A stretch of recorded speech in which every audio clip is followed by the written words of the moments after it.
मैं एक ऐसे एनजीओ की बात कर रहा हूं जो कि उत्तर प्रदेश के हमीरपुर जनपद के राज कस्बे से संचालित होता है। सृजन एक सोच एक ऐसा एनजीओ है जिन्होंने कोविड के समय में वो करके दिखाया है जिसकी लोग कल्पना नहीं कर सकते हैं। कोविड का एक ऐसा दौर था जो हमारे पूरे भारतवर्ष के साथ साथ पूरे विश्व में देखा कि लोगों की क्या हालत थी। ऐसे समय में सृजन एक सोच के द्वारा उन असहाय परिवार को भोजन की व्यवस्था कराई जा रही थी जिनके पास खाने और कमाने के लिए कुछ नहीं था, जिनके पास किसी भी प्रकार का कोई स्टॉक नहीं था। मेडिकल की बात कर ले, ऐसे समय पर जब कोविड में लोगों की हालत बद से बदतर होती जा रही थी, तब सृजन एक सोच पहुंचती है और इलाज के लिए तमाम सुविधाएं मुहैया कराती है। और आपको एक बात बता दूं, सृजन एक सोच एक ऐसा एनजीओ है जो शिक्षा के प्रति सबसे ज्यादा काम करता है। ये गांव गांव में जाकर उन बच्चों को पढ़ाने का काम करते हैं जिनके माता पिता अपने बच्चों को पढ़ाने में असमर्थ होते हैं। बड़ी कमाल की बात यह है कि उन बच्चों को ये लोग गोद भी लेते हैं और कक्षा 6 से लेकर इंटर तक उनकी पढ़ाई और पढ़ाई का पूरा खर्च सृजन एक सोच जो है वो उठाती है। हम बात कर लेते हैं आज हम यहाँ पर क्यों पहुंचे हैं।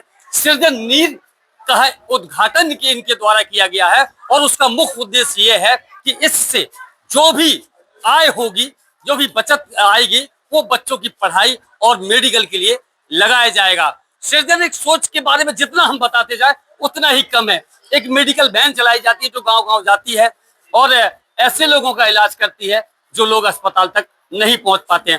थोड़ा सा इस पे बात कर लेते हैं। प्रभास सक्सेना जी मौजूद है।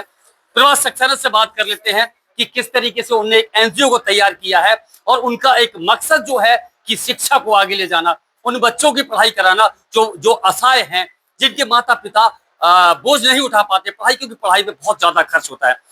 ये जो आपने आज ओपनिंग किया है सृजन नीर का, इससे जो लाभ होने वाला है जानकारी मिल रही है कि इसका पूरा खर्च आप बच्चों की पढ़ाई और गरीब लोगों के इलाज के लिए खर्च करने वाले हैं।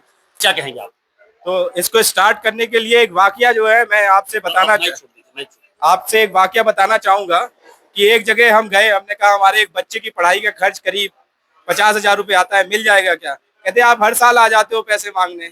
वो एक बात है ना, जो हर साल पैसे, हमारा पढ़ाई के लिए तो कोई ना कोई साथ देगा तभी हम पढ़ा पाएंगे।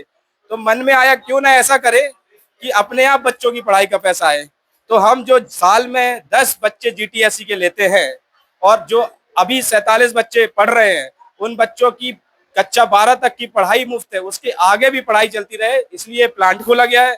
उनके माँ बाप ही इस प्लांट में काम करेंगे। ये पहला प्लांट है, इसके अलावा हमारे और भी 3-4 प्लांट समय के साथ आएंगे। जब हमें ये लगेगा कि ये प्लांट सक्सेसफुल हो गया है, माँ बाप चला पा रहे हैं, बच्चे पढ़ पा रहे हैं, तो आप देखेंगे कि क्षेत्र का विकास जो शिक्षा का होना चाहिए, मैं आपसे वादा करता हूँ 5 साल में पूरा करके दूंगा। जहाँ पे एक इंडस्ट्री भी होगी जिसके प्रॉफिट को पूरा का पूरा, शहर नहीं गांव, गांव बोलते हैं तो गांव मतलब गांव जहाँ पे लोग पैदल नहीं पहुंच पाते, उधर पे शिक्षा पहुंचेगी। अच्छा, आपने कहा कि जो हम प्लान तैयार कर रहे हैं वो बच्चे जिनको आप पढ़ा रहे हैं, इनको गोद ले रखा है, उनके माता पिता इस प्लान को चलाने वाले हैं। जो भी उनके अलावा इस प्लांट में और दूसरा वर्कर नहीं रहेगा, सारे माता पिता रहेंगे। अगर उनको कुछ नहीं आता होगा तो हम 3 महीने उनको सैलरी देंगे, उनको ट्रेन करेंगे, फिर वो यहाँ काम। यानी कि बच्चों की पढ़ाई करा रहे हैं, साथ में उनके माता पिता को भी जॉब दे रहे हैं। उसका कारण ये था कि अब बच्चा यहाँ पे अकेला रह रहा है, किसी का पिता दिल्ली में है, किसी का राजकोट में है, किसी का गाँव में है, बच्चा अकेला रह नहीं पा रहा है, वो घर जाने की जिद कर रहा है। तो बच्चों को पढ़ाने के लिए माँ बाप को यहाँ रखना पड़ेगा, और माँ बाप को यहाँ रखना पड़ेगा तो उनका खर्चा पानी उठाना पड़ेगा। तो काम करिए, जीविका कमाइए, स्वाभिमानी बनिए, बच्चों को पढ़ाइए। एक और आपको चीज बता दूं, जैसे सृजन नीर की हम बात कर रहे हैं, इसको पूरी गुणवत्ता के साथ तैयार किया गया है और आपको मार्केट में ये बहुत ही कम दामों में मिलने वाला है। शायद हो सकता है कि जितने भी ब्रांड चल रहे हो उनसे कुछ ज्यादा ही कम दामों में आपको मिल जाए। तो क्यों ना हम इस नीर को आगे ले जाएं, क्योंकि इससे जो कमाई होने वाली है ये उन बच्चों को लगने वाली है जिनके माता पिता अपने बच्चों को पढ़ा नहीं पाते, इलाज के लिए पैसा नहीं है, इलाज ही नहीं करा पा रहे हैं। तो हम ये इस नीर को आगे ले जाएं और यही नीर हम पिए। जहां तक ये वीडियो हमारा पहुंच रहा है उनसे मैं विशेष आग्रह करूंगा कि आप इस नीर को आगे बढ़ाइए, जिससे हम उन बच्चों को आगे ले जाएं जो कहीं ना कहीं हमारे आईएएस पीसीएस